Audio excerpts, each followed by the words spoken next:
Be very, very quiet. We making videos. As always, in the name of my ancestors, peace forever and always, and welcome to another edition of what I call the Realities Temple on Earth Internet Ministry. I am the gatekeeper, the host of this program, known here on social media, wherever you may find me. I am known as the Mighty One, Angel Snub 7, and of course, I am your soul brother, number one. Alrighty then, how we want to begin this talk. As many of you know, I have a background being a former member of what is called the Nation of Islam, which I must emphasize, the Nation of Islam no longer exists. The Nation of Islam no longer exists. What you see is not the Nation of Islam.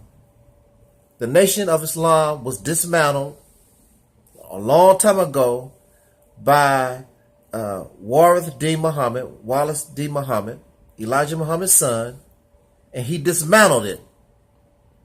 He's the only one that had the authority and was in control of the Nation of Islam. Nobody else. This is why any other Nation of Islam, including Louis Farrakhan's Nation of Islam, they do not have ownership of any of the intellectual property of the Nation of Islam.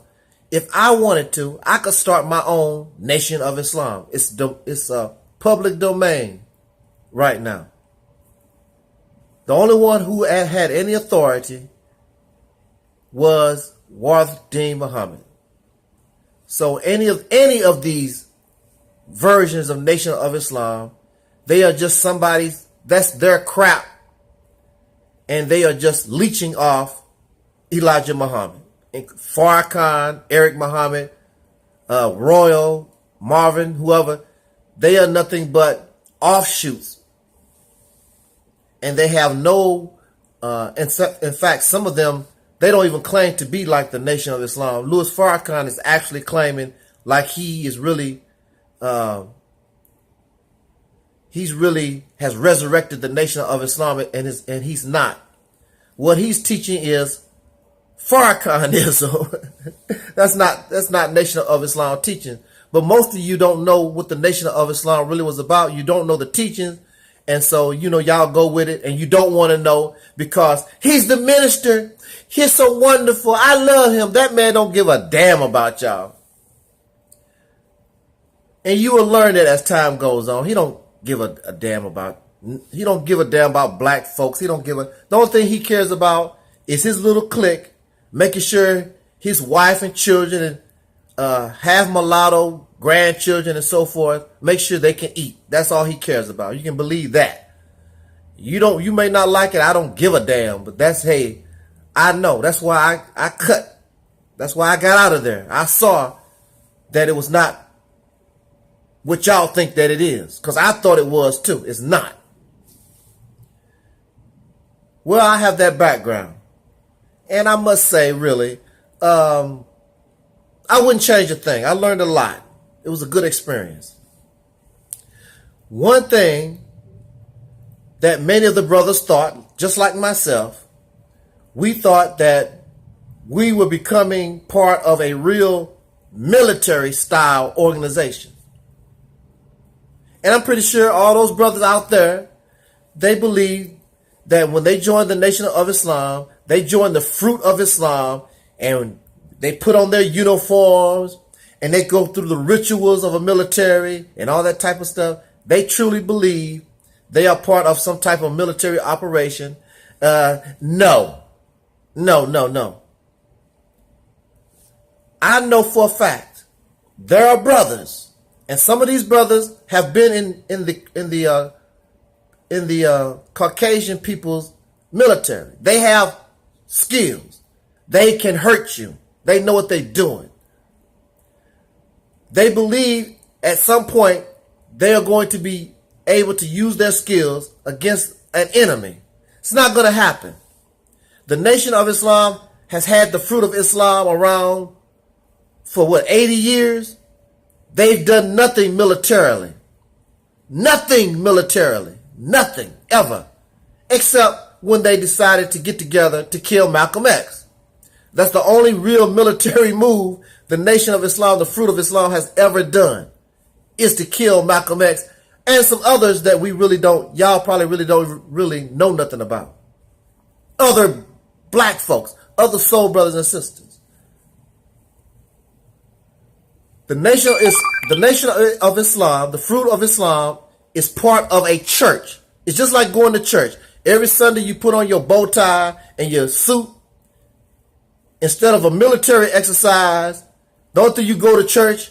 It's just like going to church and you hear these speeches. That's all the Nation of Islam is about. Has nothing to do. You will never be involved in any type of military action. It's not going to happen. So, it's just not going to happen. It's a church. Nothing but a church. And many brothers are disappointed. And this is also a way to make docile those of us who really are rebellious. I don't give a damn about death. I'm going to get this peckerwood off my back once and for all. When you join the Nation of Islam, they make you docile. All that energy, all that fight that you really want to take to the enemy, they make you docile. You are satisfied with going to church. But instead of Jesus, oh Allah, oh the Honorable Minister Louis Farrakhan. Woo, they got y'all food. Malcolm said they got you, that you've been bamboozled by Negroes, by these niggas. They ain't gonna never do nothing. They might hurt you, they might hurt me, but they're not gonna do nothing to the enemy.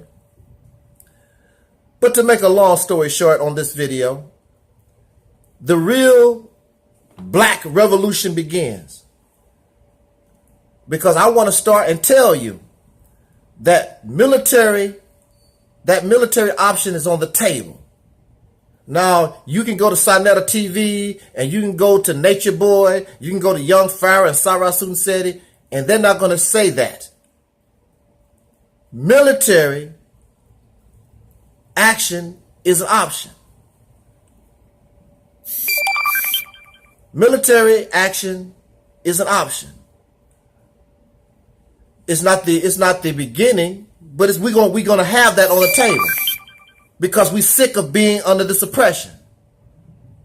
Operation Exodus, Mississippi, military action is going to be an option. If it come down to that, then so be it. But of course, Operation Exodus, Mississippi is simply taking control of a state, the political systems of a state, so that you can take advantage of your right to vote, being able to change the laws in that state so that these laws and these policies can benefit you instead of being against you, at least in this one geographical area. And you must do it big. We're not talking about concentrating on a city or a town. We need to take control of a state. We need something big. That's why I said a state. I never did say a city. You need a state because you need something big, and you need an activity that can involve all our people, so all our people can feel involved in this black revolution. So I ask you to join us. I ask you to send your emails, give us your contact information if you truly want to be what they call a black revolutionary. This is not no game. Your leadership is going to be competent. You're not going to sacrifice. You're not going to just die and there's no benefit. We're not going to do things and you see it's not going nowhere and we're going to keep doing the same stupid thing. Your leadership is flexible. Your leadership is not rigid in the mind. Your leadership is smart. In fact, if you study your leadership, then if your leadership, the main figures of your leadership, if they are assassinated, if they die or whatever, or if they betray you, you still know what you need to do and continue, and you will be successful. You need to get out from under this oppression once and for all. It's all kinds of ways. But if it comes down to it, military action is an option. And you may say, some of you already may say, oh, we can't win. You can't win. And a lot of the Peckerwoods say, we'll shut y'all down in a few hours. That's a damn lie.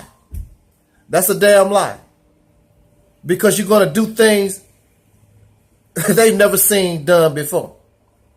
And you're going to see, our problem, look, brothers and sisters, our problem is we are too damn emotional. And when you're emotional, you don't think properly. You're too damn emotional, and your head is filled with all this African, blackity black, Pan-African, black supremacy, black conscious, the original man, black man. Y'all head is filled with all that nonsense, garbage. It's like a water pipe, and something is clogging that water pipe, so you can't get sufficient flow through that pipe. Your mentality, you're thinking fictional.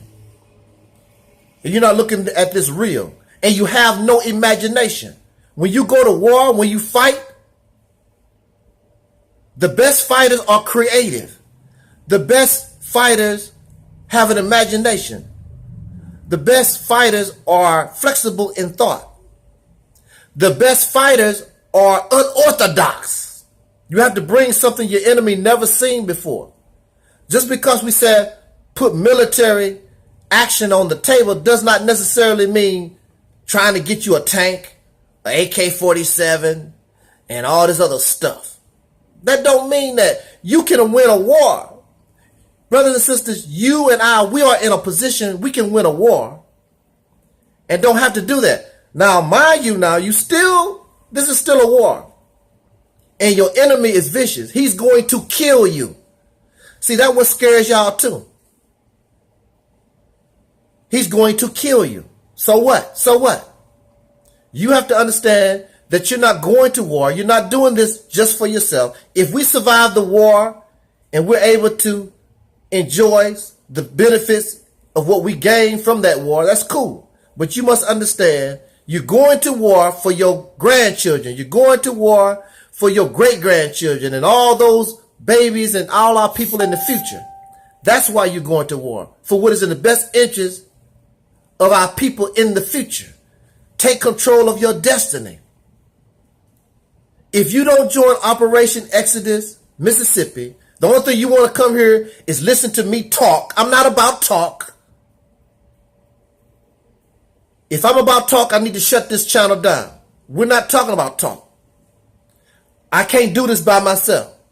Brother Talib, Brother Craig, and all those associated with this activity, we can't do it by ourselves. If you don't want liberation for real, then why should I? You will see this channel go silent. I will go silent. I'm tired of it. Because y'all are a bunch of sissies, a bunch of cowards, and you a bunch of fakes. The only thing you want to do is put a bow on a bow tie, sell a bean pie, and go to church. Military action is an option, and it must be an option. But in the meantime, there are many other things that we can do that we can take advantage of. The number one goal is you must relieve yourself of this oppressor once and for all. He's not going to just let you go easy. You're going to have to sacrifice. You're going to have to suffer. Some of us may be in prison. Some of us may die. That's what you're scared of. Well, how the hell you expect to be? How the hell do you expect to become truly free if you're not willing to do those things? Then you need to sit your ass down and be quiet. Y'all a bunch of fakes. Get off my damn channel. We need real warriors. We need real people. We need to get this job done for our future generations. so that they can be proud of this generation. Because right now, we've done nothing to be proud of. A bunch of lazy, stay in somebody's panties, drunks, pathetic loot. Well, y'all done your comments, you know.